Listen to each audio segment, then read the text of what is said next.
विद्यार्थियों, नवांकुर डिजी लेसन में मैं सुनील भावसार आप सभी का हार्दिक स्वागत करता हूं।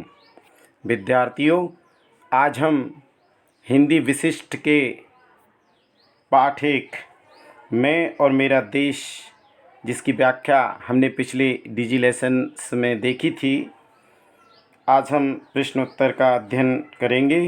इस निबंध के लेखक कन्हैयालाल मिश्र प्रभाकर हैं, जिन्होंने निबंध, संस्मरण, रेखा चित्र और रिपोर्ताज लिखे हैं। रिपोर्ताज लेखन में मिश्र जी सिद्धहस्त माने जाते हैं। मैं और मेरा देश पाठ के प्रश्नोत्तर अति लघु उत्तरीय प्रश्न। पंजाब केसरी के नाम से कौन जाना जाता है? पंजाब केसरी के नाम से लाला लाजपत राय को जाना जाता है। प्रश्न क्रमांक 2, दीवार में दरार पड़ गई का आशय किससे है?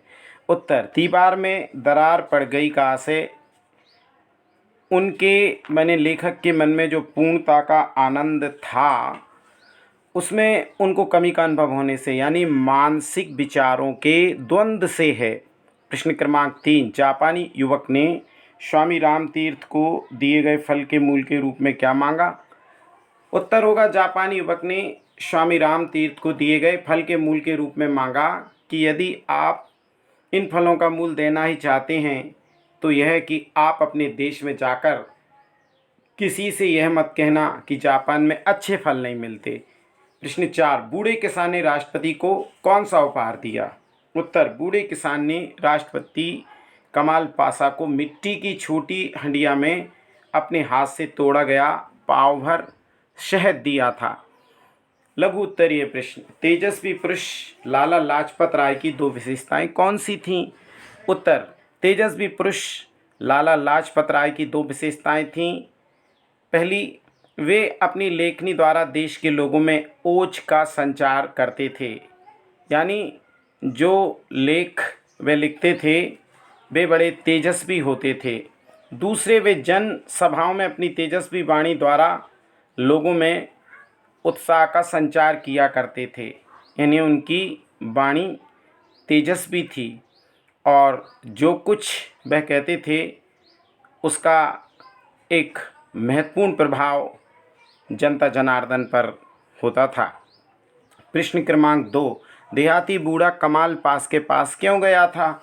उत्तर, देहाती बूढ़ा तुर्की के राष्ट्रपति कमाल पाशा के जन्मदिन पर उन्हें उपहार देने गया था। उपहार में वह एक हंडिया में पाव भर शहद लेकर आया था। कमाल पाशा ने उस उपहार को सराहते हुए कहा, दादा, आज सर्वोत्तम उपहार तुमने ही भेंट किया, क्योंकि इसमें तुम्हारे हृदय का शुद्ध प्यार है।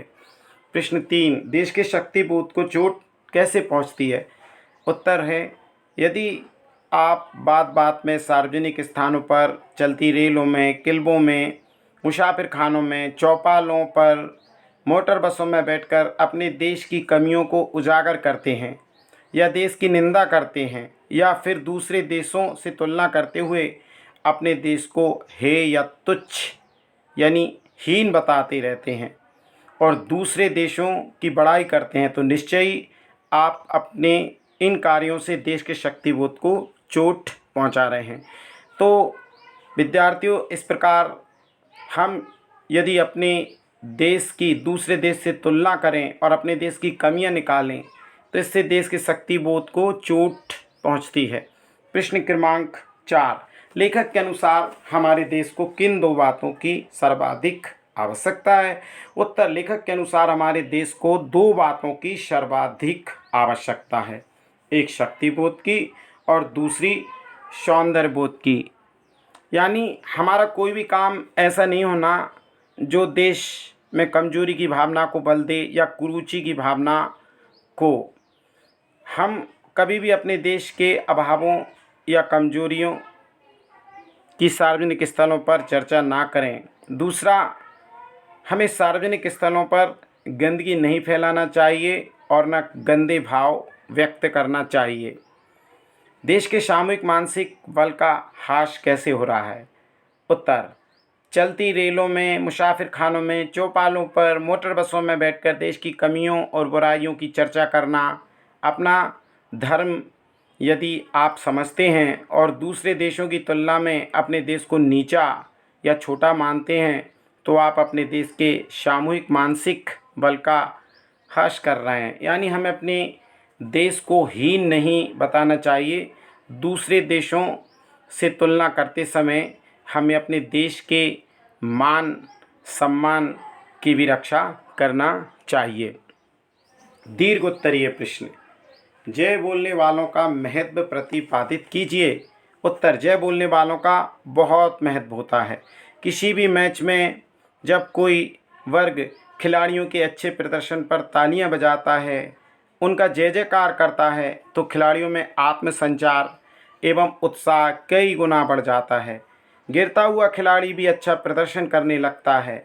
कवि सम्मेलनों मुशायरों में तो तालियां बजाने या प्रशंसा करने से कवियों एवं शायरों में 2 गुना जोश आ जाता है और वे मंचों पर छा जाते हैं। इस प्रकार मैच में, कवि सम्मेलनों में खिलाड़ियों की या कवियों की प्रशंसा करने से उनमें उत्साह का संचार होता है और वे दुगने जोश के साथ या उत्साह के साथ अपना प्रदर्शन करते हैं। प्रश्न 2। जापान में शिक्षा लेने आए विद्यार्थी की कौन सी गलती से उसके देश के माथे पर कलंक का टीका लग गया? उत्तर। जापान में किसी अन्य देश से शिक्षा लेने आए विद्यार्थी ने सरकारी पुस्तकालय से उधार ली गई पुस्तक में से कुछ दुर्लभ चित्रों को फाड़ लिया। उसकी इस हरकत को उसके एक साथी जापानी लड़के ने देख लिया और उसने चोर लड़के की शिकायत प्रिंसिपल से कर दी।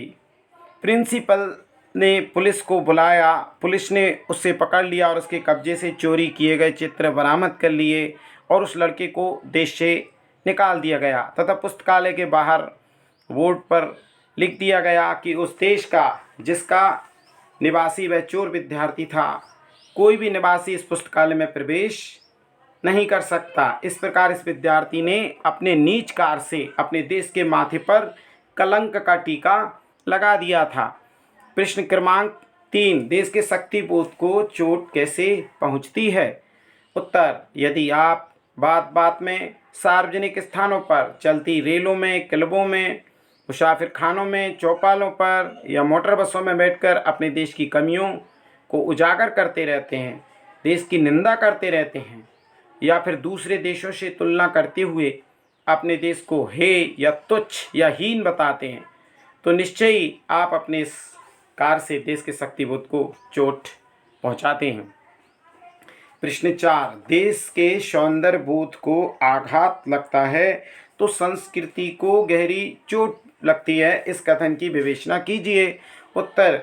यदि समाज में सामान्य शिष्टाचार नहीं है, आप में खान पान और उठने बैठने में शिष्टता नहीं है, फूहड़पन है, यदि आप केला खाकर छिलका रास्ते पर फेंकते हैं, घर का कूड़ा निर्धारित स्थान पर ना फेंककर इधर उधर फेंकते हैं, दफ्तर, घर, गली, होटल, धर्मशालाओं में रहते हुए आप अपनी पान की पीख या थूक इधर उधर कर देते हैं, फिर अपने मुंह से गंदी गालियां निकालते हैं, तो निश्चय ही आपके द्वारा किए गए इन गंदे कार्यों से देश के सौंदर्य बोध को आघात लगता है तथा इससे देश की संस्कृति को गहरी चोट लगती है।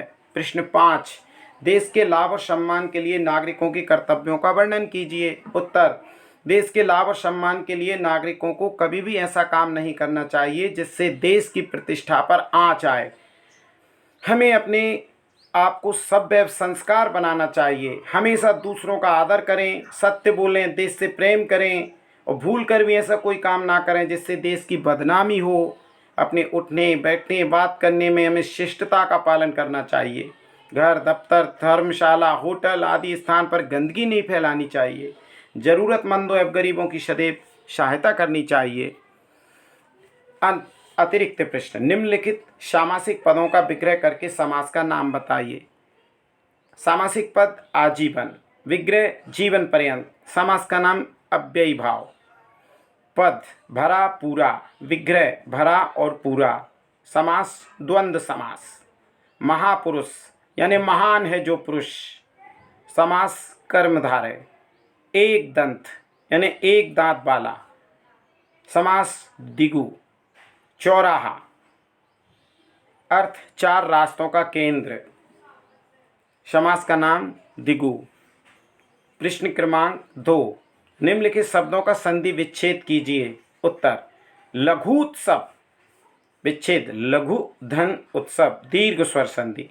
परमानंद परम धन आनंद दीर्घ स्वर संधि। सूर्योदय सूर्य धन उदय गुण स्वर संधि। नायक नई धन अख अयादि स्वर संधि। वनोलक्ष वन धन अवलक्ष वृद्धि स्वर संधि। प्रश्न 3, निम्नलिखित शब्दों का संधि विच्छेद करते हुए संधि का नाम लिखिए। 1, यद्यपि यदि धन अपि यण स्वर संधि। लंकेश लंका धन ईस गुण स्वर संधि। दिनेश दिन धन ईस गुण स्वर संधि। देव ऋषि देव धन ऋषि गुण स्वर संधि। विद्यार्थियों, आज के डिजी लेसन में इतना ही। अगले डिजी लेसन में मैं सुनील भावसार महापुरुष श्री कृष्ण के प्रश्न उत्तर के साथ एक बार पुनः उपस्थित होऊंगा। धन्यवाद।